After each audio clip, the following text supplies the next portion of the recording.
Cave and Clover Productions.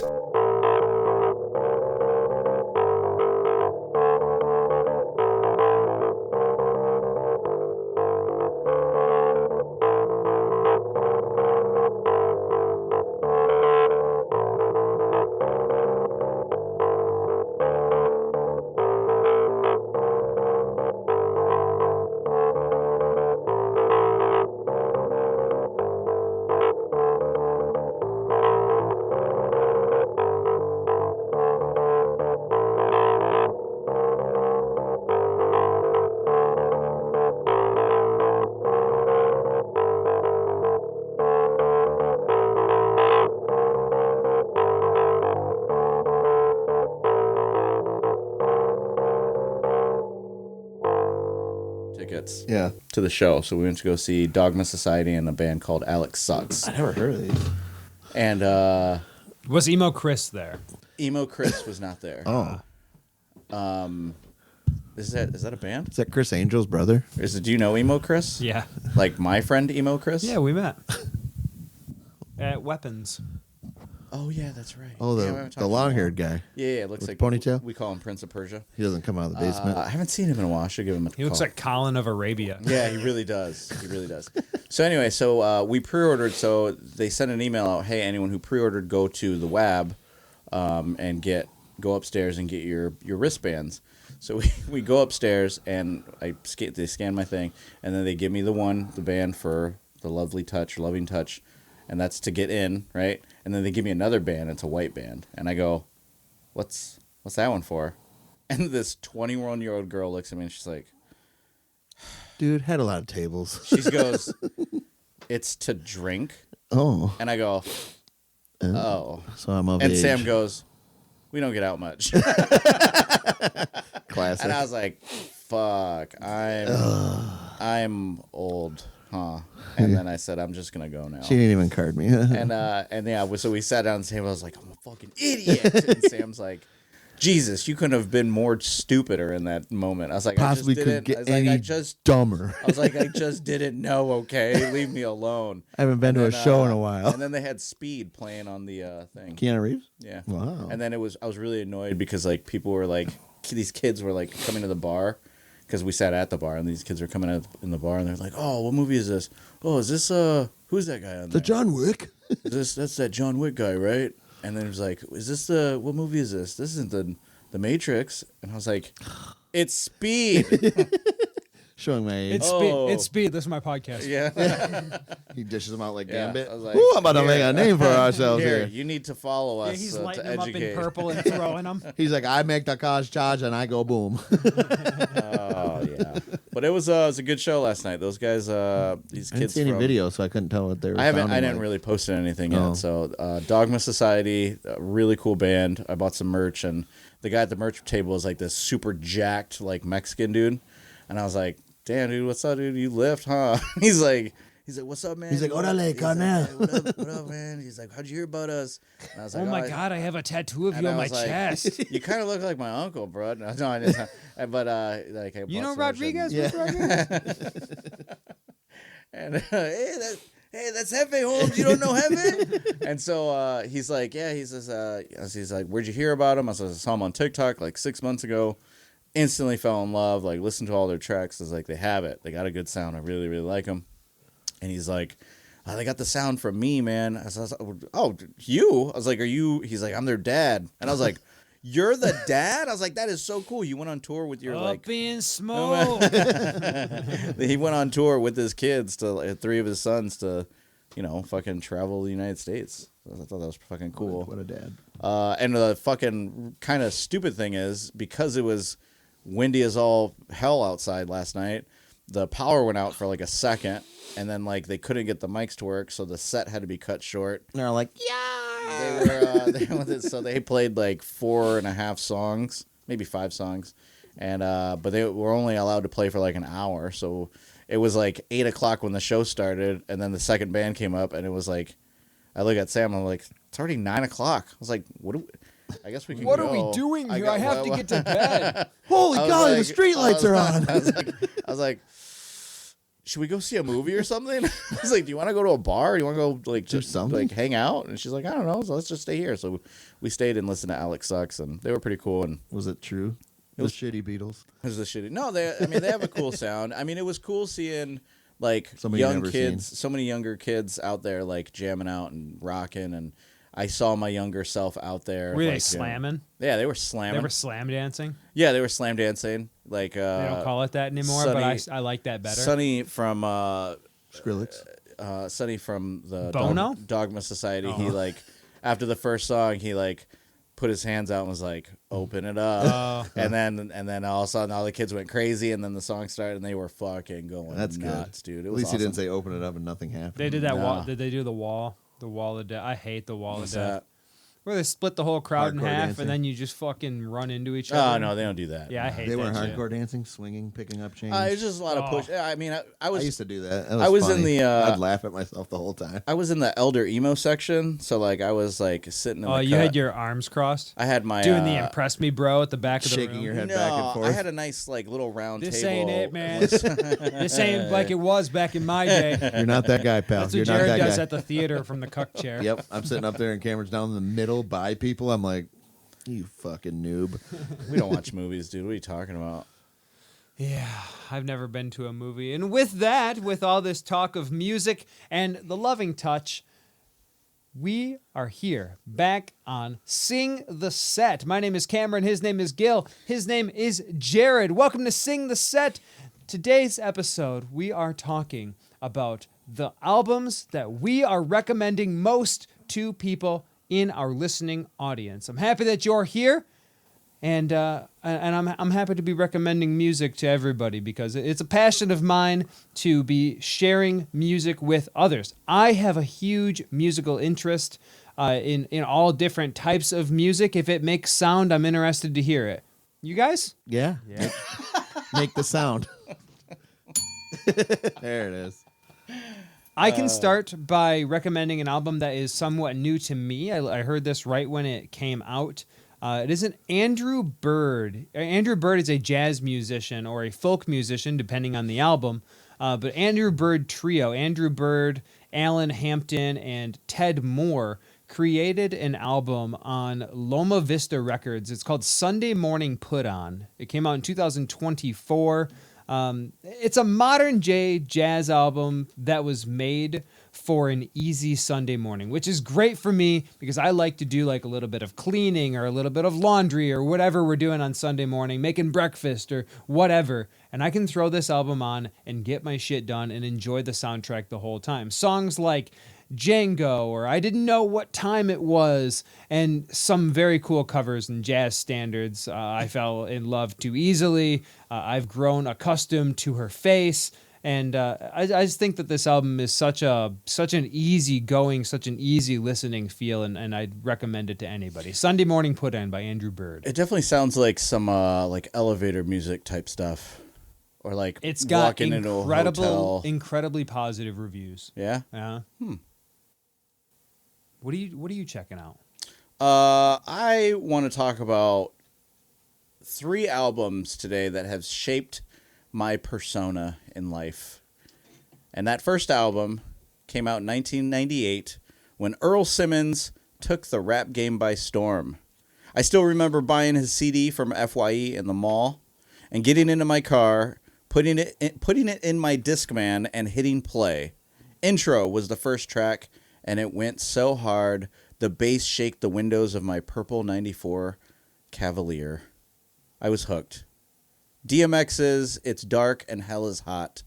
Rap at this time was filled with flashy rappers, and DMX flipped the script. With his aggressive flows and dark spiritual themes, it was a breath of fresh air to the rap game. Released in May of '98, it sold 251,000 copies in the first week.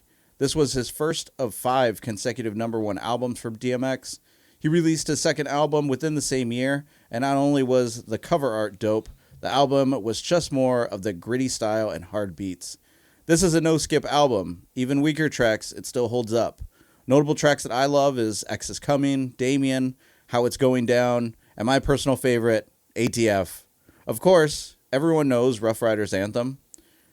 When we were kids, the fear of catching on fire was such a serious issue. Stop, drop, and roll. Ask any millennial. Now it's stop, drop, and more than likely they're going to end up saying, shut them down, open up shop. Oh, that's a Rough Riders roll. It's all because of DMX and one of the best debuts of any artist ever. Rest in peace, Earl. I'm actually really thankful that I never got that double R tattoo. The first concert I ever went to was Rough Riders Cash Money Millionaires tour, and it was fucking insane. So you had like big timers and Juvenile and hottest names in Lil the Wayne, game. the Hot Boys, you know. The hot boys, dude, we on fire. The opener was like Monica and fucking Monica. shut up. All right, sorry. Yeah. That concert was absolutely insane. And so DMX, I used to be Thug. Dude, I love Flesh of My Flesh, Blood of My Blood. Dude, that cover art is so sick. Dude, I love that That album. album is so good. He's made a lot of really good bangers, and He's underappreciated, I feel. he's definitely a little underappreciated. And it's sad, like It's because he's got the weird voice and the bark. But that's what made him the And best. it is what made him yeah. correct. Other people were doing it. But a lot of, I think now people look at him and go, that's kind of whack. But he's philosophical, though. You hear him talk normally, and his mind is like, everybody's like, oh, he's on crack. He's doing crack again. And he's like, no, dude, listen to him actually speak and what he's talking about. So People thought Cat Williams was crazy too when he said not to listen to Diddy, and look at what that. happened. Yep. he's got a documentary on HBO.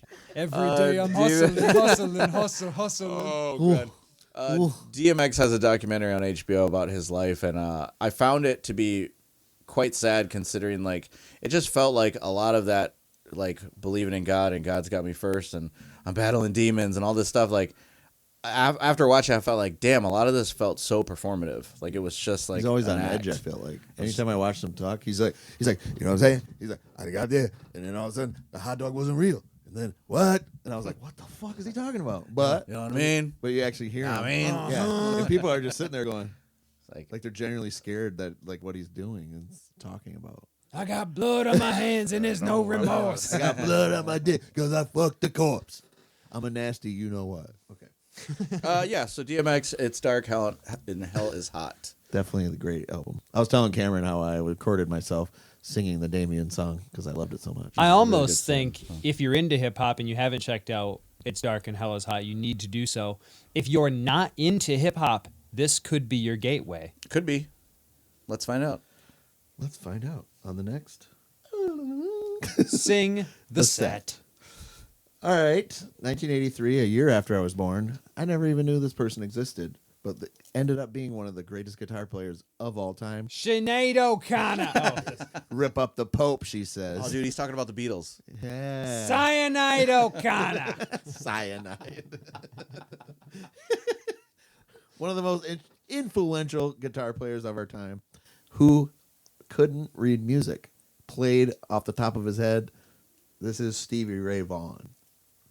Oh, okay. And the first person to ever show me this person and listen to this person was my brother. My brother was almost 12 years older than me, and he had the most cool musical sense that I've ever known.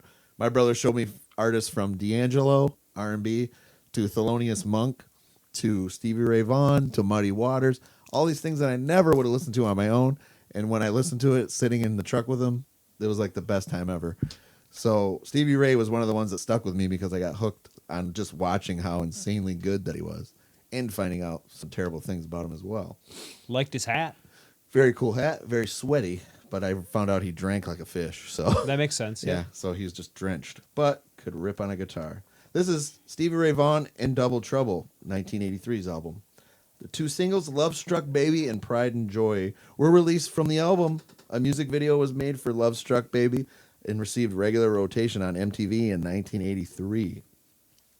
Texas Flood was reissued in 1999 with 5 bonus tracks, including an interview segment, studio outtake, and 3 live tracks recorded on September 23rd, 1983 at the Palace in Hollywood, California.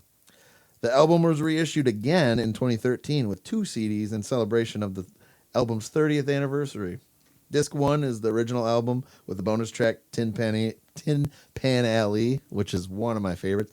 One of the songs I can only listen to at night. We were talking about that before.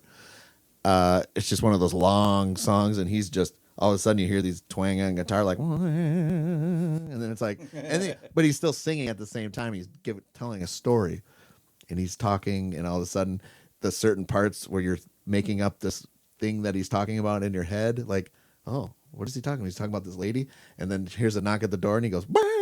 And it's just like a part on the guitar that just sounds like he's telling a story as well as playing. 3, 2, 1. Wow, wow, wow, wow. Isn't that somebody said that? Here am I sitting in a tin can. Wow, that's pretty good. We dude. like the Bowie. I like Bowie. I fucked Bowie. Continue. Mick Jagger or Johnny Knoxville. He wore that shirt. Disc 2 is selections from the previous unreleased concert recorded at Ripley's Museum Hall in Philadelphia, Pennsylvania. On October 20th, 1983, originally recorded for the King Biscuit. If you all know out there know King Biscuit. Yeah. The King Biscuit Flower Hour. Yep. Flower Hour radio program. Yeah. So Is you that, would like know. is that like a baking show? Yeah, no. Music. Old music show. But unfortunately, Stevie Ray met a tragic end very early. Shouldn't have happened, but it did. This is why I don't ride helicopters. He crashed in. That's why. Yeah, I don't do that. Not because of Kobe. Well, he was first. Yeah. Is it because you can't afford? Never mind. I can't afford it, and I'm not doing it. Okay. He died in a helicopter crash August 27th, 1990 in Troy, Wisconsin. He was going to a show. The helicopter, just something happened where it just started spinning out and crash landed. And that was the end of Stevie Ray and the history of Stevie Ray. Dang, he just Richied himself, huh? Yeah. The Hindenburg is the reason I don't fly in blimps. You don't fly in blimps, or is it a Zeppelin? I used to be a blimp. Oh, You did, yeah. Now you're a slim, thin and man. I'm like a Slim Jim, yeah. Yeah. Ooh, yeah. Snap into Cameron. That's a good T-shirt, huh? Snap in the camera, and I'll write that down. Snap into a Cameron. Ooh, yeah. I'm going to talk about a band that is hated by the internet. And me. And Jared. Yes. Red Hot Chili Peppers. They are on the All Blacks BV record label at this time. The album is called Silver Side Up. It came out in 2001. This is Nickelback. Yes. Okay, I don't think that Nickelback deserves the hate that they get. You can talk about their lyrics being kind of lame. I do agree that I think they were written by maybe an 8th grader. However, buddy, that's rock and roll. That's rock and roll at its finest. You ever hear Led Zeppelin? The way you squeeze my lemon makes the juice run down my leg? Come on, buddy. You ever hear AC/DC? Anything by Terrible, AC/DC. everything. Yeah. Dude, it's all bad. Lyrics from the 70s, the 80s, and even into the 90s, all pretty fucking bad. Yeah, dude, that 70s, 80s is just like screaming, big hair, and grinding. Like, Right. that's all. And they all look Right. like women. Yeah. Right. And all I want to know is, how the hell did we hear Rob Rockville? So to hear people complain about Nickelback and their weird fucking lyrics, I don't want to hear it. If you hate riffs, get the fuck out of here.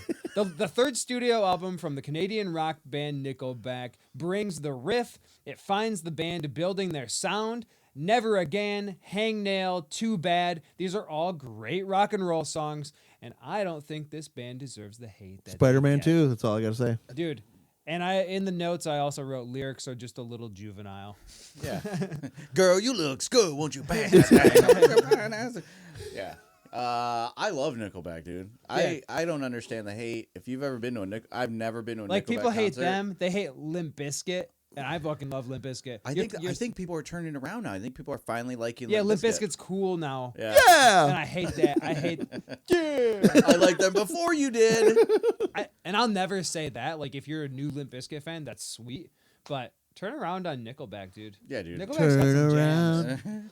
Every now and then I get a- How do you think they came up with their name? Do you think someone dropped a nickel? Or Yeah, they were just getting changed. or they owed them a nickel? You say, hey, buddy, give me my nickel back. I think they were probably buying some Molson. Molson? Well, In Canada? Is that the Molson?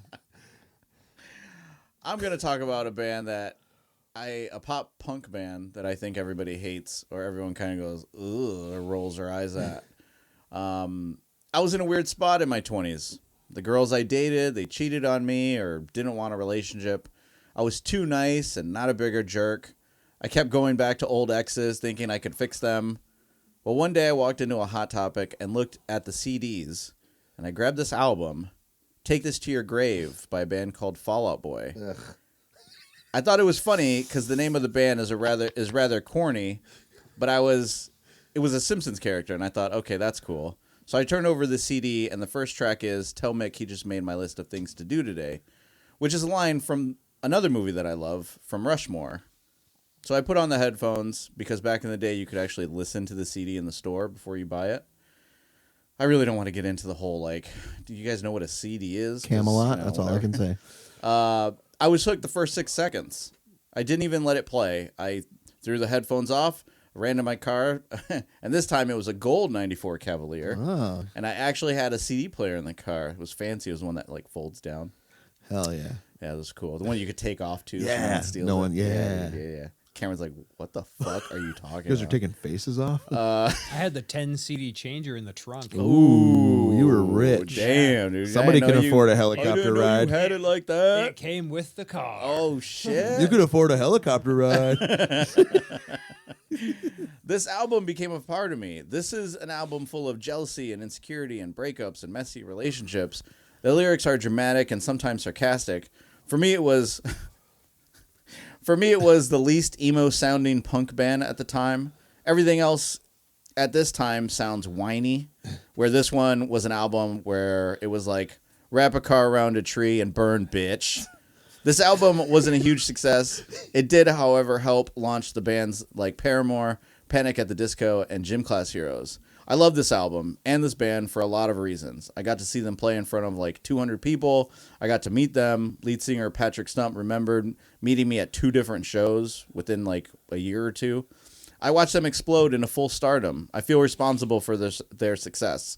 I've stood front row at almost all of their shows that I've gone to. I almost passed out at Warped Tour with Matt Casper. Rest in peace, Matt Casper. Him and I had to get crowd surfed out, and that was a really cool moment because like it was insane. Like So hot it out was there. so hot, and there were so many kids, and everybody's pushing, and I was like jamming, and then all of a sudden I'm like, Ugh. I think I'm gonna fucking pass out. I was like, Casper, I'm gonna pass out. And then this dude next to me was like, hey man, are you all right? I was like, No. I gotta get out of here. And he's like, I got you, bro. And he like pushed a bunch of people out of the way. He's like, back up, we need to get this guy out. And he's like, come on, bro, step on my hands. And I stepped on his hand, and he fucking just threw me up there, man. He threw me up, and it was like I was a John Stark from Battle of the Bastards, like when he like came up for air, and he was just like, I was like, I can breathe, and all I saw was just hands of people, and I was getting crowd surfed out of the fucking pit. I have a fucking Fall Out Boy show. So I get why this band doesn't vibe with people. I can understand it. It took my friend Brian, shout out to Brian, longtime listener Brian, years to finally understand this. There's so much meaning in a lot of their songs. It's all just poetic. So yeah, Fall Out Boy, Take This to Your Grave. It's a fun album. I like it a lot. We haven't been giving ratings to these, huh? No, should we start doing ratings for our albums? We on should our start doing ratings. Sing the Set. Maybe on the next episode of Show. Sing the Set we'll Yeah, maybe. do ratings. I give this album 10. I don't know. Emo fedora hats out of Give 10. it passed out gills. Passed out gills. I like that one. yeah. Why'd you scoff at Fall Out Boy? I just You're, because you said it might not sit well with people, so I was like, here we go. I'm waiting for my chance, and I was like, ugh. yeah. Why? I didn't like him at first. to be At honest. first, you Yes. didn't like him. No. I also think that I have a theory that if their name wasn't Fall Out Boy, I think they would probably be a better band. Like they. What do you like, think it would? What do you think it would be? Fallout Girl? No, I don't know. But I don't know. I don't know why. I don't know. I don't know. The lyrics are really good. A lot of the lyrics are really good. They're really deep. There's meaning. There's story. There's all kinds of storytelling involved in those a lot of those lyrics. And You mentioned Panic at the Disco. I really like that band. dude, that first album, It blew up. bro. I really like Death of a Bachelor. Death of a That whole album is super good. Yeah, it's like super jazzy. A lot Yeah. of people don't like that one. Yeah, I like that it. album a lot. Yeah, I like that album. But yeah, that first Panic album, woo! Holy crap! That thing blew up. That thing was fucking crazy. Every girl was there. Yeah, it was awesome. Well, the 1989s brought you a lot of different types of music. They had Flock of Seagulls. They've had a lot of synth bands. They had a lot of bands that were just kind of the same, through the decades. But the 80s were special at the end. But The Cure was around before then, so The Cure. 1989, one of my favorite albums, Disintegration. Some people like it, some people don't. Some people don't know and understand Robert Smith because the way that he looks like a frog that put on makeup and hair and just got closed in a book. Are you Robert Smith from The Cure? This kid? Who is this kid? That's my triangle. Disintegration became the band's highest charting album, up to that point reaching number 3 on the UK's albums chart and number 12 on the US Billboard 200. And produced several hot hit singles, including Love Song, which peaked at number 2 on the Billboard Hot 100. It remains the band's highest-selling record to date, with more than 4 million copies sold worldwide. It was greeted with a warm critical reception before later being widely acclaimed, including placed at number 116 on Rolling Stone magazine's list of 500 greatest albums of all time.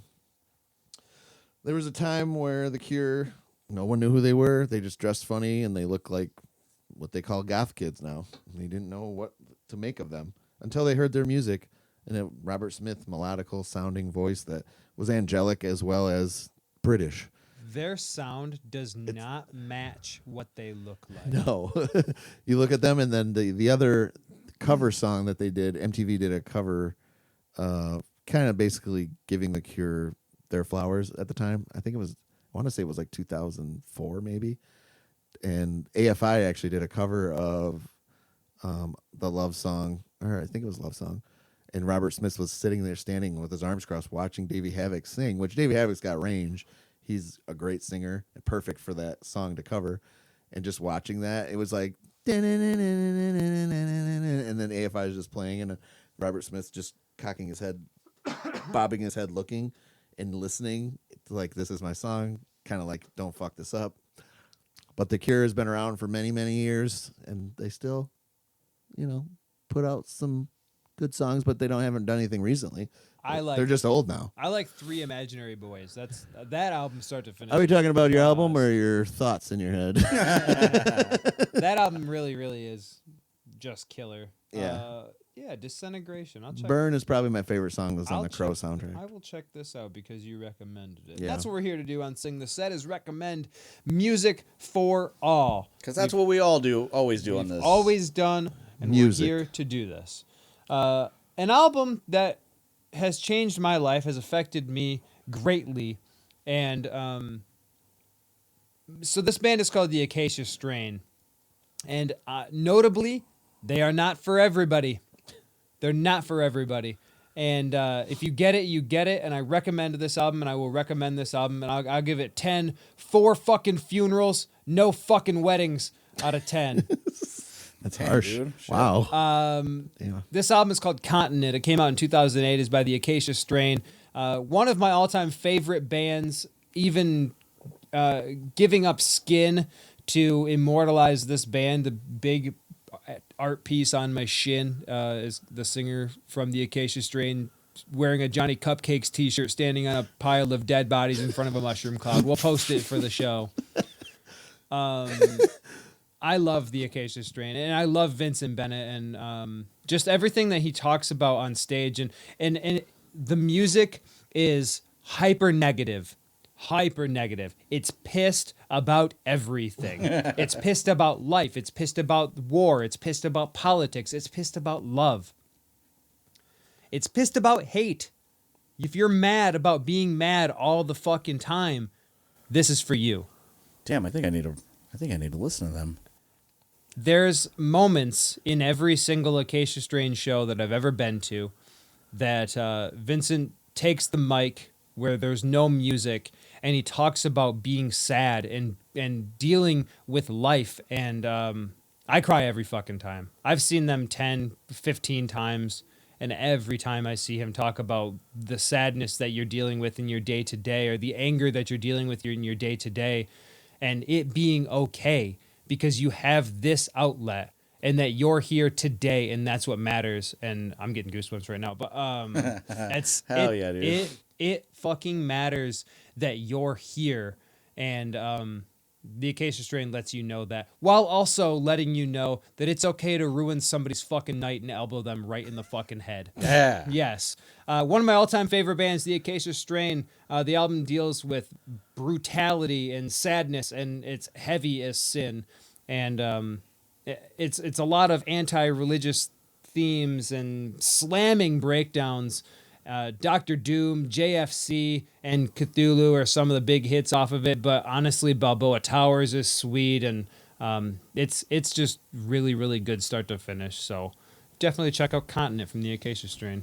Damn, I'm gonna have to do that. They might make a good gym music. In the mid 2000s, we're going back. Gym Class Heroes took pop punk and added hip hop, funk, and a little bit of jazz to the scene. The Paper Cut Chronicles is my last album I'm talking about, and this is still on heavy rotation. The whole album deals with insecurities and relationships, navigating life in the ever-changing world around us. Every song feels like a live performance. It was so different sounding than everything else out there at the time. It was just great storytelling, as Travie McCoy wrote the album from his own perspective, reflecting on his own experience. In the track Taxi Driver, he calls out dozens of other bands as a love letter to the 2000s emo scene. Track 11, Faces in the Hall, talks about being an outsider struggling to figure out who you really are, who you want to be. Track 15, To Bob Ross with Love, talks about staying creative, being kind, and supportive to everyone. It also has the line, Tell Bob thanks for all the happy little trees. And of course, Kid Nothing Boy vs. the Echo Factory is a protest to how much hip-hop at the time has lost its substance. Everyone just rapping about what they have instead of just being honest with yourself and the fans. It's an awesome album, and I can't wait for their new album, hopefully this year.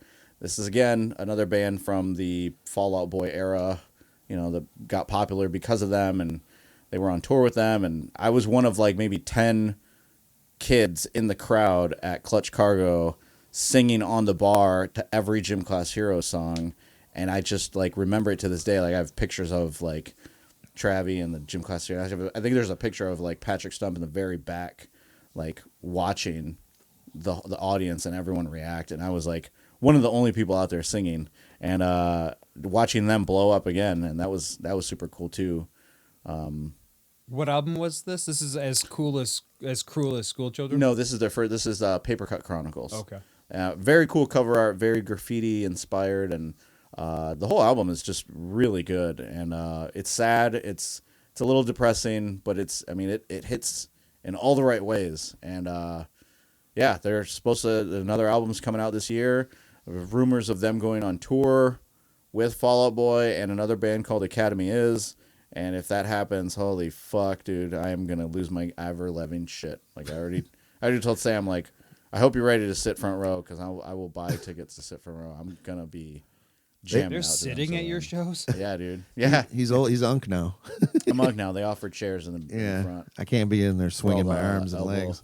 Elder emos, man. Yeah, Lot they of- fell off quick. I would too. say most shows that I go to, there are no seats. Yeah, Yeah, they fell off pretty fast. Well, they had like after the second album, they kind of all like went their own ways, and then the Quilt came out, and that was okay. That had a couple songs on that were pretty good. I forgot about him until you brought him up the other day. I was She like, holy shit! my new girlfriend. Travis had he was dating Katie Holmes. What? Katy Perry. Oh, He was He's dating in love Katy with Perry. Katie Holmes. Yeah, I was he's like Tom I Cruise's couldn't think arch of- enemy. Old front tooth. He tried to make an album, Lazarus, that didn't work out very well. And, So did David Bowie. Didn't do well. yeah, He was, made an album called Lazarus.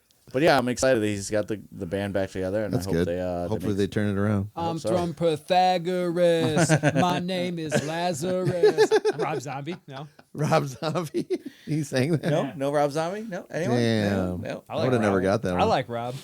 Yeah. All right, Well, the hip hop world brought us a lot of different albums throughout the years. Began in the 70s, 80s, blew up big time. Oh, you're about to talk about Sugar Hill Gang? Yeah, no. Oh. The 90s brought us gangster rap. Cypress Hill? Yeah. Michael Jackson's Thriller. Oh, he did Thriller. That's all I can say. It's 1996's Tupac, All Eyes on Me. One of the first double disc albums of all time, next to Will Smith, Fresh Prince, Jazzy Jeff made the first double disc album, but they don't really count. So Damn, dude, you're gonna just Tupac's got it, and he already, I actually dig Jazzy Jeff. Yeah? Yeah, like his like Solo stuff? everything he's done is actually pretty fucking sweet. Continue. Do you like Will Smith now? I never did. I'm an action star. Get that garbage out of It was here. a nightmare on my street. So bad. I never liked him. And then Tupac Really? has one picture with Will Smith, and Will Smith is his upside down middle finger. And I saw that, and I'm like, damn, he's trying to be hard, and he What a- still can't what a do poser. it. Still can't do You it. never liked him in Fresh Prince? I did, but Damn, dude. I don't know. And then I liked his movie, like Bad Boys. Yes, of The course. fuck is Bad Boys? You know Bad Boys. The movie? What you gonna do? Yeah. Sorry, go ahead, continue. Sorry. So this was the second album, like I said, by Tupac to chart at number 1 on both Billboard 200 and the top R&B hip hop album charts, selling 566,000 copies in the first week. I was one of those 566,000 people. And when I bought it from Media Play, I had to sneak get it because I saved a bunch of money doing chores. Bought my first double disc album of Tupac, brought it home, tried to run upstairs. My dad caught me. He said, "Hey, what do you got?" Which I should have just thrown the disc upstairs because he couldn't see it. Come back down with nothing. But I brought it down with me, and he goes, what is this? And I go, nothing. And he grabbed it, and he goes, huh. Snapped it in half right in front of me. Damn. Oh, my God. It was like a slow-mo, like, you motherfucker. I was so pissed. Damn. So I had to re-buy it later on in life when I was an adult. Last week. Yeah, right. I still have it in my giant, Ordered it off of eBay. $60. Yeah, fuck. I remember playing about that when it came out. Oh my god. I think it was dude. 30 or 40 when I got Why it. didn't you just stream it? This is the 90s, bro. 90s, We're going to bro. sue you. Fuck your bitch in the click to clack. West Side when we ride, coming quick with game. The album won 1997 Soul Train Music Awards for Rap Album of the Year and was also nominated for Best Rap Album and the 39th Grammy Awards in 1997. Shakur also won an award for Favorite Hip Hop Artist at the American Music Awards in 1997. Upon release, All Eyes on Me received instant critical acclaim and was praised for its innovation in the rap genre. It was ranked by critics as one of the greatest hip-hop albums of all time, as well as one of the greatest albums of all time. It was certified diamond by the Recording Industry Association of America. If you didn't know, it's the RIAA. In 2014, with shipments over 5 million copies, each disc in the double album counted as a separate unit for certification. I didn't know this. Writing this down, I was like, whoa, I didn't know any of this extracurricular things. And in 2020 was ranked 436 Rolling Stones updated list of 500 greatest albums of all time. And tragically, in 1996, Tupac was gunned down by, we don't know. But I Suge Knight. kind of have an idea. As well as Biggie Smalls dying that September of 1997. Also Suge Knight. Also, P. Diddy. Do Cameron, I know you knew you. I know I knew you Tupac. Yeah, I know. Six-pack know shaker? Yeah. Where you Oh. were when Tupac died. I was. I know where you were. Do you remember? I was at getting ready for my 8th grade basketball game at White Pine Middle School. Shout out to White Pine Middle School, Saginaw, Michigan. Warming up, and all of a sudden, my friend Paxton, he was from Houston, came in and he goes, "Yo, they shot Tupac." And me, I go, "Again?" Meaning like he's been shot before at a studio, Yeah. lived, got shot 5 times, he lived. So I wasn't worried. I was like, yeah, so he got shot. He's going to be fine. Not thinking he's going to die. Yeah. And I found out he died, and I was playing, and everybody was like so bummed out because he's the biggest thing at that time. Yeah, you You're guys in were middle all, school. You guys were all getting hyped to Yeah, we hit had- him up. Yeah, we had that, and we had Fuck bad boy. yeah, and we, Fuck that other team. and we had Bone Thugs and Harmony, first of the month. That was like played at every dance that we had because we could that and Gangster's Paradise. So we had all those. I was at Roller King in Modesto, California, and I was skating around trying to pick up girls and get phone numbers. And they were playing California. And the DJ was like, "Hey, to announce this, everyone, but just want to let you guys know, Tupac has fatally died. He got shot in Vegas, and he is now deceased. And we want to give it up to Tupac." And everyone was like, "No!" All the kids were like, and they "What? Oh my god!" And then they were They like, all poured out a drink for him. and they were like, "Tina, you're parked in handicap zone. Can you please move your car?" I was like 15, bro. Nobody was. And then. and then I remember this kid came up to Blue me. Honda, lights on. Blue Honda. Tupac died. I was like, "Charlie, your pizza is ready." Yeah. Charlie, pizza. Right after this window tragic- 4. Tragic Lane thing. 3 is open. Your hour skating time is up. Okay, Couples only. Okay, everyone with the red sticker on your skates, it is time for you to leave the skate. God damn it, you guys. This song is for adults. Dude, I miss the roller skate because they would do shit like Yeah, that. dude, it's so stupid. He's like, everybody put your hands together for Cinnamon. That's a different kind of roller Oh, king. damn. Whoops. But yeah, this kid came up to me and was like, "Tupac's dead. They killed him. They dead." I'm like, "Oh fuck, that sucks." And then like they were As like, he's wearing a fucking backwards bandana on his head and a It's Red Tupac. Wings jersey. he's like, "Here, hold this Spitting for me," in and the it's camera. like the kid's like, "Here, hold this for me," and it's like a gun with blood all over it. I'm like, "What?" That's my all-time favorite Tupac poster, though. He's the Red Wings jersey. He's got the bandana on. He's spitting at the media. And his brother, Mopreem, that was his name, was right next to him. It's kind of like his Charlie Murphy to his Eddie Murphy. Standing there with Charlie him. Murphy. I was waiting. It was you again. Me. I want the shirt or I want the poster. I was like, dude, I love that. You should image. get that tatted on your back. I would love that. That'd be sick. I would do it. Hell yeah, dude. This is your pizza ready for? And I give it 10 out of Tupac still alive in Cuba out of 10. Bro, that dude's so dead. Yeah, damn. I love that David Chappelle skit though. Yeah. I wrote this song a long time ago. Back in 94. Oh, all right. Dave Chappelle, that's not your wife. He's like, what's on her lip? It might be doo-doo. And then he's like, what the fuck is that?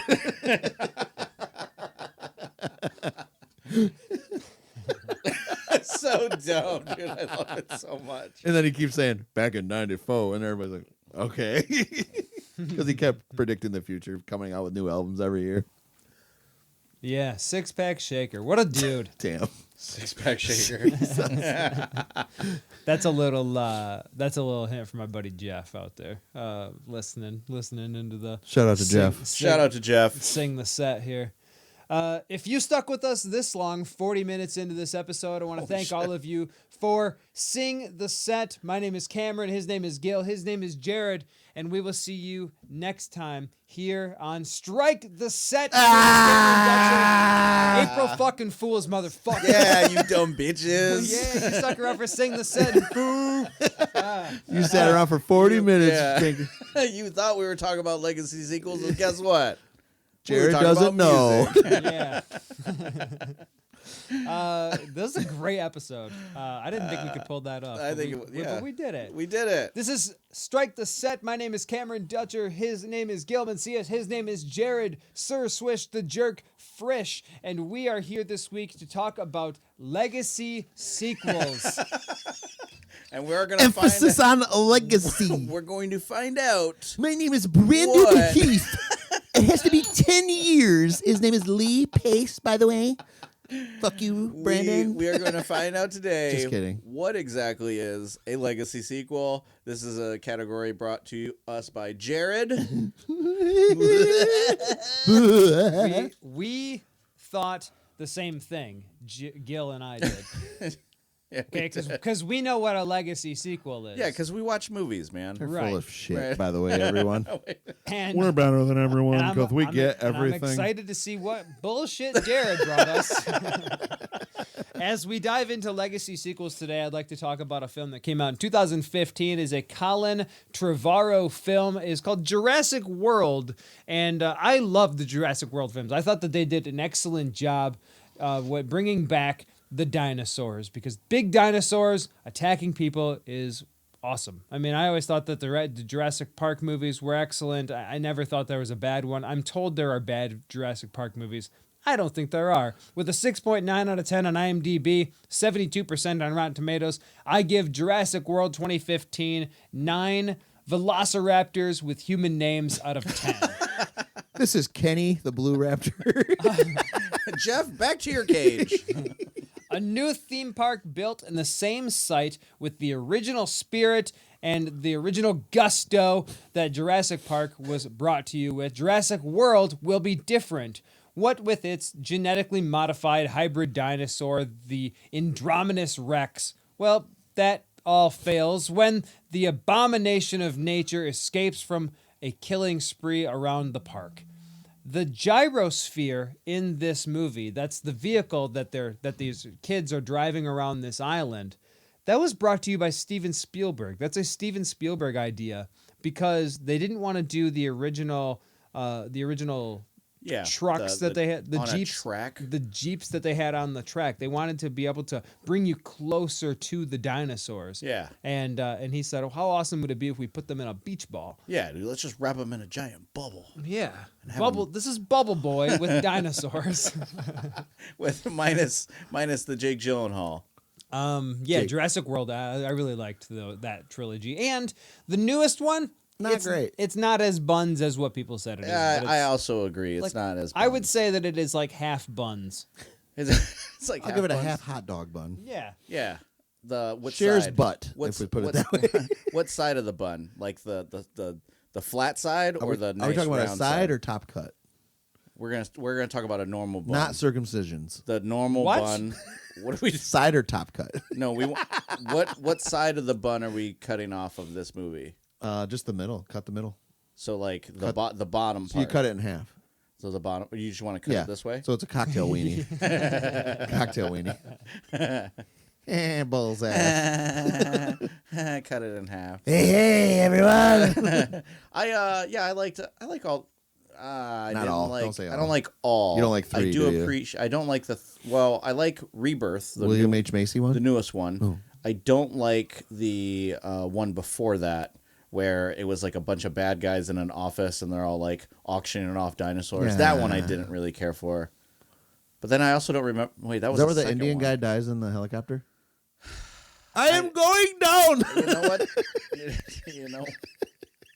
My guy, I'm sorry, my friend. My guy. I'm sorry, my friend. I'm going down. Daddy is not coming on anything. Come on, Dad. You kicked my dog. You kicked my dog, and I'm going to kill you. Before I talk about legacy sequels, I'm going to talk about the Cosmic that I pulled. The Academy Award winner for Best Visual Effects, Godzilla -1 from 2023. Post-World War II Japan is trying to rebuild, and we follow Kochi, a kamikaze pilot who carries deep guilt for surviving the war. He failed his duties and struggles with the shame. Japan is trying to recover, and Godzilla appears, and because the country has almost no military presence, ordinary folk like you and me and our neighbor have to come together and find a way to stop him. -1 is very close to the original, dealing with post-war trauma, the guilt. You got to find the courage in the face of disaster, another disaster. This movie was absolutely incredible. Godzilla -1, I had to revisit it because I had only watched it once in the theaters, and I thought it was just so good. And I went back and watched it, and it was fucking awesome. 99% on Rotten Tomatoes with a 98% audience score. I give 2023's Godzilla -1 10 Mothras out of 10. No, Mothra's not in it, but I love Mothra. Damn. This is the last movie I saw Matt Casper with. Yeah, I know. It's dude. this Man. movie is so good that Matt Casper never had to see another movie. Rest in peace, Yeah. dude. Still Shit. remember him just sleeping next to me, and I'm like, damn, you're missing the movie, dude. What the fuck? I'm not sleeping. As I ate my Chipotle burrito out of my pocket. I'm processing all the wings that I ate. Yeah, dude. I don't even remember what he ate that day. He had popcorn. I remember I would look at him. He was eating Yeah, I popcorn. definitely drank. Mothra! Come back, Mata. Biodome. I know Cameron's excited for me to talk about my legacy sequel right now. Yeah. What do you think it is? Blade 2. Jaws I'm 2. gonna talk about fucking Ghostbusters 2 because I'm a dumbass. Harry Potter Well, and the guess what? Goblet of Fire. News to Cameron, Matrix Resurrections 2021. This was a whole fucking ruse that this bitch believed me the whole time that I was going to do Blade 2 and I was going to do Indiana Jones Temple of Doom. Bro, you were really good. No, I wasn't. You were No. totally, yes, you were. You know how easy it is for him to get going and you No. sometimes? Yes. No, you really it were is. like, I'm going to talk about Blade 2 and Temple of Doom. I'm Nope. like, bro, that's Why do you not- think I text you guys that? And I'm like, here we go. And I go like this. Send. And I go, Bro, Now we wait. your feelings were so hurt. no, I don't get her feelings. You were Trust me. like, okay, wait, I want to talk about this. What do you think a Legacy sequel is? And I'm like, bro, just talk about what you want to See talk what I'm about. saying? Dude. See? It worked. It worked. Sure, dude. Swimmingly. Sure, bro, whatever you need to tell yourself. Calm down, Unc. We all can't go to Fall Out Boy when Bro, you you're want to older go. than I am. Well, you're older than me, you said. Well, I look young, so whatever. Eat it, Scott Bateman. Get that? Matrix Resurrections 2021, predecessor to the last Matrix, which was over 10 years. Directed by Lana Wachowski. IMDb gave it 5.6. Didn't get very good. Rotten Tomatoes gave it 63%, and I gave it 8. I believe Neo is still the 1 out of 10. Roughly 20 years after what? I don't believe he is. Continue. You turned into it's Pat. It's that time of the month again. It's Pat. Bills. I need to talk about that movie. What are you, man, a brother or a sister? Well, I'm an only child. So many good lines. What an underspoken about movie. Roughly 20 years after the revolutions, Neo is trapped in a simulation where he's designed as a successful game called The Matrix, based on the repressed memories of an actual real guy, not Neo. Neo was created in The Matrix, believing by the one Morpheus, who believed he was the one. Then, as we go on, 20 years later, the conflict, Neo must take the blue pills to manage his delusions, but eventually reunites with Trinity, who is living as a suburban mother named Tiffany. The new world, the machines have experienced a power crisis, leading them to revive Neo and Trinity to study them, using their connection to generate more energy. I like this movie. A lot of people didn't like it. I like that they reprised in a different way. They're being regular people. They don't really remember what happened, but they also feel a connection when you see Neo and Trinity together. Did you say that you liked this movie? I do. I'm sad that they didn't have Morpheus. That was the only thing I didn't like that they had. And his pinch-on glasses. Pinchon? Pinchon? Is that They a- are. They're like. Is that a Mexican They're term? like. Did you just call me a racial slur? He called you a chingao. Say pinchon. He's like, you fucking. I like those pinchon glasses. Why don't you take your pinchones and get out of here?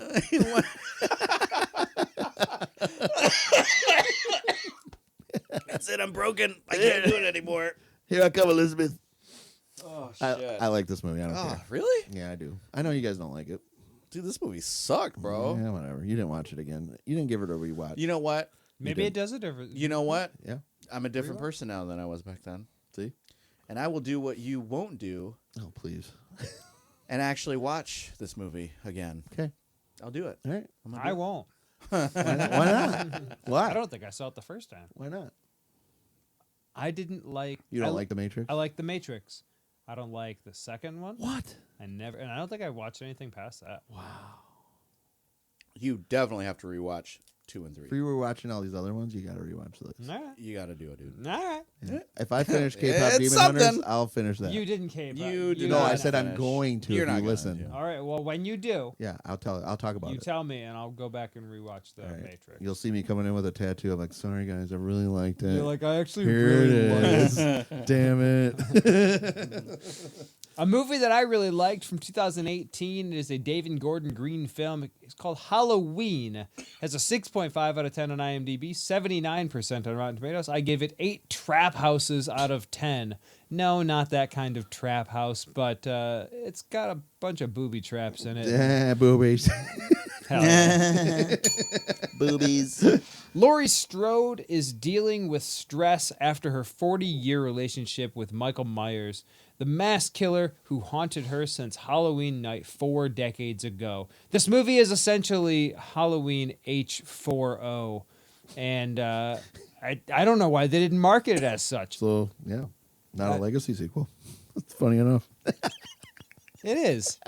Came out a lot of years later. There was a big break with 2 Rob Zombie films, and I don't know, man. Those Rob Zombie films get a lot of hate too, but I really like those too. They No? changed the You story. like his music and the movies. I like his Halloween movies, and I like House of a Thousand Corpses. I do too. I need to rewatch that. But I do think the rest of his movies are kind of ass, and I also think that his wife is a fucking horrible actress. But he puts her in She's- everything. She's in everything. Well, she wouldn't have been in anything if it wasn't for him. You know what I mean? Right. She wouldn't have. She hasn't been in anything else. Right. So that tells you right there. Plus, he knows that he has an actress, and that I'm not sure he has to pay her. Oh, he's paying her all right. Digging the ditches and burning the witches. He's Yeah. making deposits, He's if you know what I'm slamming in saying. the back of a Dracula. Slamming in the back of my moon wife. Is that her name? Moon? Sherry Moon. Sherry Moon, yeah. Yeah. Yeah. Halloween 2018. I remember when this first came out and like seeing the first trailer for it, and I was just jacked. I'm like, oh my god, they're doing another Halloween. Yeah, is this the one where They're gonna make these till the end of time. he kills all the firemen in the fire in the house, and he This comes is where he out? kills Dr. Loomis. Yeah. Is it also the one where evil dies tonight? Is it that No, one? that's the third one in this trilogy. Oh shit. Oh, okay. We might talk about that eventually too, because Fuck. that movie pisses me off, but only the last like 20 minutes pisses me. The rest of the movie is actually pretty fucking cool. Is that the one? Is that day we're doing with Brandon? Is that the one where he's in space? No, that's 10. No, it's not. Oh So my mad. god. He was really good though. He got them all. When we were talking Did about he? Jason. Yeah, we were talking about Jason movies. And Oh. Cameron and I just kept ping ponging back and forth. Like, is that the one with Each this? Is that each the one with picking this? like a different death from a different movie. and So he Brandon gets skinned alive. Brandon literally just pushed up his glasses Dude, Brandon fell for it and then hard. and he yeah. goes Oni, and then he just the glare went over his glasses like the way animes do, and He's he like, just like Nani? answered every single one of them correctly. So I was pretty impressed. Shout out to Brandon. Good job, Brandon. Probably one of the best Lego sequels ever from our good friend Mike Flanagan. Haven't talked to you in a while. Hope you're doing well, Mike Flanagan. Comes the psychological thriller horror film Dr. Sleep. From the book by Stephen King, we follow Danny Torrance, who is the Danny from The Shining. He has been struggling with the events from the Overlook Hotel. In case you didn't know who this was, it's a legacy sequel from The Shining. Danny still has his psychic abilities, and he uses them to help hospice patients to comfort them in their passing. A young girl named Abra Stone, played by Kylie Curran, also has these psychic powers, and when a group called the True Knot, led by Rebecca Ferguson, she plays a character called Rose the Hat, her and her group hunt children in order to stay alive. This movie is filled with trauma, addiction, facing the past. It's perfect for Mike Flanagan. So if you've never watched Mike Flanagan stuff, it's all his shows are just alcoholics and drug addicts and families torn apart all because of it. It's perfect. It's a great movie. When you watch this movie, make sure you see the director's cut because it adds so much more depth to each and every one of these characters. 78% on Rotten Tomatoes with an 89% audience score. I give Dr. Sleep 10 out of 10. It's a perfect film. It's awesome. It's amazing. Mike Flanagan, you're amazing. Thanks for listening to us. Love and appreciate you. Hope can't wait to see all the movies you're coming out with. And our friend Raquel is in it. Oh. Our friend Raquel. Raquel the She Hat. is in it? Raquel the Hat. She's in Yeah. it? I mean, she kind of looks like the Hat. Yeah, She has the same hat. Oh, yeah, yeah, yeah. Only you're right. because of the hat. Yeah, I'm only like, wait a minute. What? What did I miss here? 2022 brought us something. It's something. You got to get that on a shirt. Yeah, that would be perfect for you. I was thinking of- I was It's actually something. think- Dot, dot, dot. I was actually thinking of quotes that we could all get our shirts on. Yeah, what would mine be? Yours would be like, The back says, "Don't know what a legacy sequel is." "What's a Lego sequel?" What's a Legolas from Lord of the Rings? Yell at my sandwich. Yeah, that's a Yellow good one. sandwich. Your gross ass sandwich. Come on, just eat it. Gross, dude. Just like Weird Al said. Well, 2022 brought us a legacy sequel of Texas Chainsaw Massacre. Directed by David Blue Garcia. IMDb gave it 4.7. Rotten Tomatoes gave it 31%. And I give it 4. It's something out of 10. Melody, her teenage sister Lila, and her friend Dante and Ruth. Delilah. Oh, I could listen to her. all Welcome night. back, everyone. 106.3 in Harlow to auction off properties and turn them into a trendy town. The catalyst, the group displaces an elderly woman, Jenny, who lives in a local orphanage. She dies of a heart attack, causing the silent man she lived with, Leatherface, to go on a rampage. Leatherface's return after murdering officers in an ambulance and wearing Jenny's face. Leatherface terrorizes the group and a busload of investors. The survivors return. Sally Hardesty, the 1974 solo survivor of the original, returns as vengeful Texas Ranger seeking to kill Leatherface to end her 50-year nightmare. Movie's not great, but it's also okay.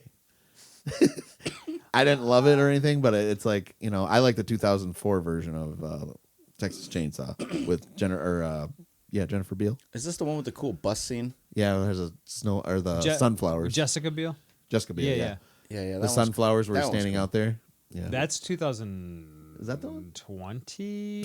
That's the one that was on Netflix. right? 22. Yeah. Yeah, this is one. Yep. Yeah. Yep. I also like that. The bus scene is sweet. Yeah. The hammer when he fucking gives that guy backwards stork leg is sweet. Oh, Yep, Man. take a big old backwards stork leg step. Man, anything with the legs, shit like that. Ugh. I like this movie a lot too. I also Yeah. liked Texas Chainsaw. Like which- the original? No, Oh, it's gotcha. called Texas Oh, okay. Chainsaw because the studio didn't have the rights to the name, but they had the rights to the characters. I don't know how all that works, but Texas Chainsaw is pretty sweet. Yeah. Well, I wonder what year that one is. I couldn't tell. I think 29, 8, 7, 6, 6. 5, 4, 3, 2, 1, Yeah. explosion. we just don't have the technology to look that shit up. True. I'm going to talk about a movie that did come out in 2020. Oh, I saw this 2013. movie when I was amped for this movie. Okay. And I wasn't excited about the movie itself. I was excited about the movie going experience because all the theaters were closed and you couldn't go to a movie theater. So in Michigan, there are a couple of them. I think there are 2. But we went to Highway 23, your US 23 drive-in to see this. And if you get to a movie this summer, go to US 23 drive-in. You can see 2 movies. They always do double features. And we saw Bill and Ted Face the Music from 2020. It's a Dean Parisot film. Has a 5.9 out of 10 on IMDb, 83% on Rotten Tomatoes, which I think is pretty generous for people to be rating this movie so high. I gave it 6 righteous Dispositions? righteous depictions of heaven Oh. out of 10. Once told that they would save the universe during a time-traveling adventure, 2 rockers from San Dimas, California find themselves middle-aged fathers still trying to write a hit song and fulfill their destiny. Rufus! This movie's all right. It has to do with their kids, and as we know with legacy sequels, and they bring in the kids, it always seems like they're trying to appeal. Do we know? It seems like they're trying to appeal to a younger audience, and it doesn't always hit. And in this case, it wasn't the same for me, and apparently it wasn't the same for anybody else because they didn't automatically greenlight a sequel with just those kids like they did with Ghostbusters. I haven't seen this yet. So I was kind of nervous to watch it because I love 1 and 2. yeah, I don't love this. Bogus Journey is probably my favorite, though. Who's it for? Yeah. For the nostalgic kids. I that grew up with it. Yeah, I think it's for the same people that like Dumb and Dumber too. Yeah. They brought the daughters in that one, didn't they? They did. Yeah. I didn't see that one either. I'm nervous to do shit like that. Like watch, like Joe Dirt 2. Still haven't seen it. Oh yeah, I'm not watching that. What's shit. the other one? There's another part 2 where it was like people are like, don't watch it. Oh, Happy Gilmore. Happy Oh, dude, Gilmore. fuck that movie. I was irritated Bad by the Bunny's pretty trailer. sweet in it. Yeah, Bad Bunny's pretty sweet in it. Shout out to Bad Bunny. John Daly is pretty cool in it too. There are Was he some cool. drinking? There are some cool moments Yeah. But that's it. in Happy Gilmore too. But like, His daughters are actually Adam Sandler's daughters are actually pretty good actresses. yeah, they're They've okay. done their own Yeah. movies too. Yeah. Yeah. Yeah, dude, fuck Happy Gilmore too. They should have just called it something else. Yeah. Well, now Will Ferrell's gonna be in his own golf movie. What? Yeah. I want to see Kicking and Screaming too. Oh, make it rated R. I've told you guys my theory where I think Will Ferrell movies are only funny like halfway through, and then you got to just shut them off. All of them? There's got to be more. You want to than see one. him do Ladybugs? Like, Reboot or Ladybugs? I want to see him do Bad News Bears. Yeah, that'd be cool too. Uh, But they did that with what? Billy with Bob. Yeah, Billy well, Bob. fuck Billy Bob. How wow. fucking dare you? Yeah, dude, fuck him. Billy Bob's the man, dude. Anyway, directed by He gets cell service everywhere. Yeah. yeah, what He's a T-Mobile guy. Yeah, now. what a sellout he is. No, Wow. I don't mind him. Landman's he's so okay. good. He's okay. He's all right. Get out of here. She ain't gonna shit right for a week. That's okay. That's why I don't like him.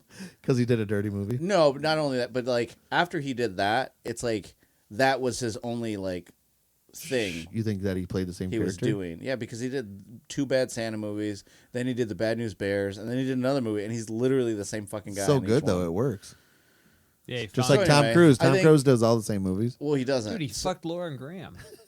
Yeah. So I mean, that's a. We yeah, all like want- we when all Will, want that. When We all Will want Ferrell it. finally loses like the race, or when he finally goes crazy, like I pretty much in Talladega Nights, that's pretty much when I shut it off. Like I don't. There's You're like, really that's it? nothing. That's I think I'm enough. Like I'm enough. You don't like Will Ferrell. Same in like Step Brothers. I can't Elf? Step get. Brothers. Yeah, that's even? different. 'Cause Step that's a Christmas Brothers movie. even. Step Brother. Once they become friends, it's not as funny anymore after that. Yeah, I don't think it's as funny. Wow. Elf is different. Damn. Cry Macho? That's terrible. That's what? It's in Spanish. So anyway, my last It's Clint Eastwood. Yeah. Lega sequel, my last one, my Lega sequel, the last one. Legacy. We're rounding back to this Will Legacies. Ferrell conversation. Yeah. We Next got it. episode, Will Ferrell movies, all of them. Halfway through, I'm out. Yeah, halfway through the show. I can't believe you pulled a Jared on all Will Ferrell movies. I where didn't- you I only really watched like 20 minutes all and then of you them. turn it off. I said most. Giving me shit for one I do movie. believe most Will Ferrell movies are only funny about halfway through. Yeah, his particular movies. Wow. Maybe it's just me. Old school? Maybe you need a. That's not his movie. Tropic Thunder. Just He's not even. Brandon's in like, that one. he's yelling at the TV. Dude, Austin Powers? But- okay. I have broken my leg. Wait, I can probably. No, I can't stand on it. Flint Tropics. That's what I meant. I am on fire. I thought that movie sucked. What? Yeah. I was trying to be a stand-in No, in dude, that Coffee movie. Black is awesome. What? Suck my cock. I'll murder your family. We have an extremely dirty hippie down here on the court. He's all hopped up on goofballs, doesn't know where he is. Damn. Now I know how. Shit, he Now, now I know how Jared feels after every episode. Go have sex with yourself, asshole. Shit. Dude, that movie's sick. What are you talking about? I don't know. I've never watched it. Shut up. What, Semi-Pro? Yeah. Never watched it. Oh my god. Continue. A movie I did watch is directed by Ryan Coogler and starring Michael B. Jordan and Sylvester Stallone. As my final legacy sequel comes 2015's Creed. In case you lived under a rock and have no idea who Rocky Balboa is or Apollo Creed, I'll give you the quick rundown. Back in the day, which was a Wednesday, Rocky Balboa, played by Sylvester Stallone, and Apollo Creed, played by Carl Weathers, fought a couple times, and then when Creed went up against a steroid freak Russian, he was killed. He was killed in the ring, and Rocky blamed himself for it, and it kind of was his fault because he could have just threw in the towel or stopped the fight. Throw the damn towel. or stop the fight, but he didn't because he's a baby back bitch. Well, after like 7 sequels, 2015 released Creed, which follows Adonis Creed, the son of Apollo Creed. And even though he grew up in a super comfortable life, he feels like he's being pulled into his father's legacy, so he travels to Philadelphia to find the man that knew his father best. Of course, Rocky refuses to train him. That doesn't stop Adonis, though, and just like any fighter, Rocky can't stay away from the ring. Also, who doesn't love a montage? This is probably one of the better Legacy sequels that have come out, considering there are 2 more movies in the series. Are those also legacy sequels? Even Rocky had a montage. Maybe. No, I think they're Legacy sequels. Do you guys know what a sequel legacy They're is? sequels to a legacy sequel. They are sequels to a Legacy sequel. Yes. So it's part 2. Got it. One of the few things that bothers me in this movie is the final fight. Adonis takes off his robes, and he's like this super jack ripped, just chiseled out dude, right? And then the guy he fights, Ricky Cullen, he just takes off his robes and he's like you now. You just like you're in a ring fighting a fucking steroid. Fighting old I look Thin like- Man over here. I look like Jesus from South Park when he's fighting Satan Yeah, in the ring. I thought you were Yeah, saying exactly. Scott I Tenorman. can barely lift the gloves. Yeah, pretty much. Like you're like that's how this guy and you look at them like, okay, this how are we gonna make this fight seem real? And it's okay. Like that was the only thing that really like irked me is like you couldn't find. I once worked with a guy at the business that he came in and he was kind of bummed all day, and I said, "Dude, what the fuck is your problem?" And he was like, "My girlfriend said she wants to get dicked down by Michael B. Jordan." I think I know who that is. And I was like, "Okay." So become Right. Michael B. Jordan. And he's like, so that happens, whatever. I'm like, all right, dude. I kind of laughed. Was it right? NW? 2 days later, I see him, and he's kind of bummed, and I was like, "Oh, still thinking about that, huh?" He goes, "I broke up with her." I was like, "No way, dude." Because she was thinking He came in. They would have been funnier if he was like, she got digged down by Michael B. Jordan. That would have It's been. Haley Steinfeld from Sinners. That's so cool. That's so Damn. awesome, dude. Damn. To say that just out loud too, you know, it would have been funny if you would have just been like, "Yeah, me too." I just started laughing. I couldn't But he took control it that myself. serious that he broke up. Yeah, I couldn't think of. You know what? Good for him, bro. Good for him. You know what though? He got a girlfriend immediately right after that, and she was also pretty good looking. So can't blame him. Good for him. I'm interested who that is. King doing king shit. Yeah, that's right. Who is that guy? His name was Brandon. He worked at the business up front in the parking lot. Yeah. Don't know who that is. It was when I worked at Clio. Oh, okay. But yes. I was wondering. I was like thinking, That's so cool though. Good job, Brandon. Yes. Not you, Brandon. yeah, ding, Yeah. fucking ding. Apollo Creed. It's back to this Will Ferrell thing, right? All right. You don't think it's funny when the hippie makes that shot, right, and they give him that big check, and He's like- he takes it to, he's like, "I couldn't cash my check, dude. Jackie, I couldn't cash my check." And he's like, "You have to take it to a bigger bank." Because he doesn't have the money.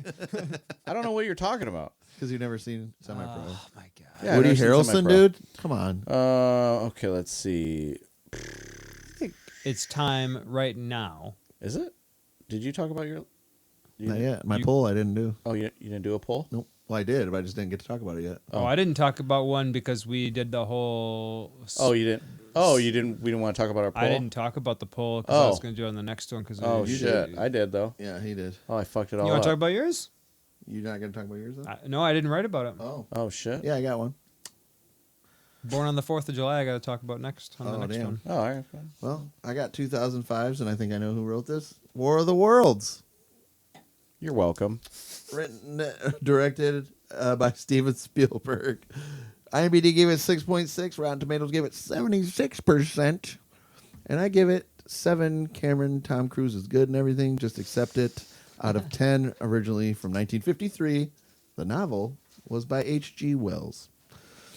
The invasion aliens arrive in cylinders that crash land on Earth, immediately attacking humanity with heat rays and poisonous black smoke. The survival journey the main character travels through a devastated, chaotic landscape to reach safety with their children in the movie, or to find their spouse in the book. So you can go back and forth. It's 2 different versions of it. One goes to the children, the other one goes for the spouse. Humanity's weakness.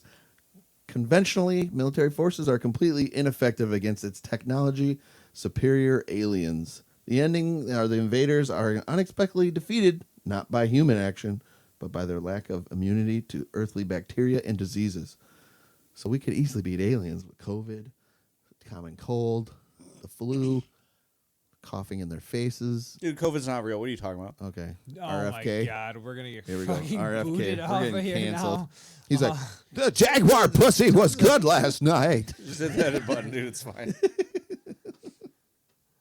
Yeah, I love the Scary Movie spoof of the War of the Worlds. Yeah, that was good. Scary Movie 4, With right? Charlie Sheen playing Tom Cruise. And he and he's singing in the basement to her, which is a real scene from War of the Worlds. But he's singing in the basement. He's like, "Because you're a bad bitch." Charlie Sheen was just made to make funny movies. He's Yeah. done serious too, but he's good. I like him. I don't care. Yeah, I like Charlie. I don't care if Sheen he as has well. AIDS. And everything else imaginable. Damn. Did you watch the documentary on him? Yeah, it's pretty wild. Yeah. I believe every word that he says because why would he need to lie about it? Why would he lie? He seems so trustworthy. Yeah. It's like Santa Claus. You got anything else, Gil? That's it. All right, let's do our polls. All right. Let's do a poll. Do some polls. Shake it up. Shake it up. Who is that? Dance all night. You sound like fucking Hank Hill. It's It's all night. Oh. Come on, grab this one.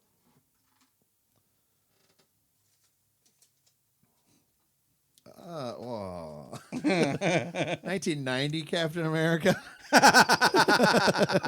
Fuck me. Yeah. No one has pulled one for me yet, and I'm sad. Johnny Menamin. Oh, Johnny Mnemonic. Yeah. That is a. What That are you, is a Donald Trump trying to say acetaminophen? Menemonic. Yep, Johnny Mnemonic. Yep. That is a Keanu Nem- Reeves movie. And you're Johnny gonna Mnemonic? fucking love it. Johnny Mnemonic? Yes, I pulled Lock, Stock, and Two Smoking Barrels. Still not one of mine. Fuck! Lock, Stock, Is this not one of yours? No. Lock, Stock, Lock, Throw some more in, dude. Did you guys throw mine away? Stock. You only put like 5 in there. I put 25 in there. So. Damn, really? Yeah. Shut them down, open up. That's shut when the All brain right. was So on the next episode, I need to talk about Born on the 4th of July and Johnny Mnemonic. Yes. Yep. Like a mnemonic device. Yeah, but it's spelled M-N-E. Look, I don't know. Just I don't- Johnny Mnemonic. Johnny Just say Mnemonic. Johnny Mnemonic. Johnny Mnemonic. Okay, I A never heard mnemonic. of this. Onomatopoeia. I'm excited. Lock, Stock, and I've seen Two it. It's a good Smoking one. Barrels. All right, we will be back in a couple of Are we weeks. going to talk about something else? Or no? What do we want to talk about? Oh, did we have something we were going to talk about? Before the show ended or no? We have stuff to talk about after the show ends. Okay, maybe that's it. You have to talk about the promotion that I'm doing. Yeah, that's now. what I thought it Oh, was. yeah. We'll talk about that Okay. after the show. Remember that you can follow us on Facebook. We are Strike This Out on Facebook, Strike This Out _podcast on Instagram. You can follow us on TikTok, Strike the Set on, Strike Set Podcast on TikTok. and also YouTube. We are on YouTube now, so we are on YouTube. We're on Audio Spotify. only. Yeah, do we want to do video? I was gonna ask you guys about that. You We can. work on video? Sam was like, "Oh, you guys are on YouTube now?" And I'm like, "Yeah." And she's like, "Oh, cool. How, you see your faces?" I was like, "No, we don't have that Audio. capabilities just yet." And she's like, and I'm like, "What do you?" What's the point?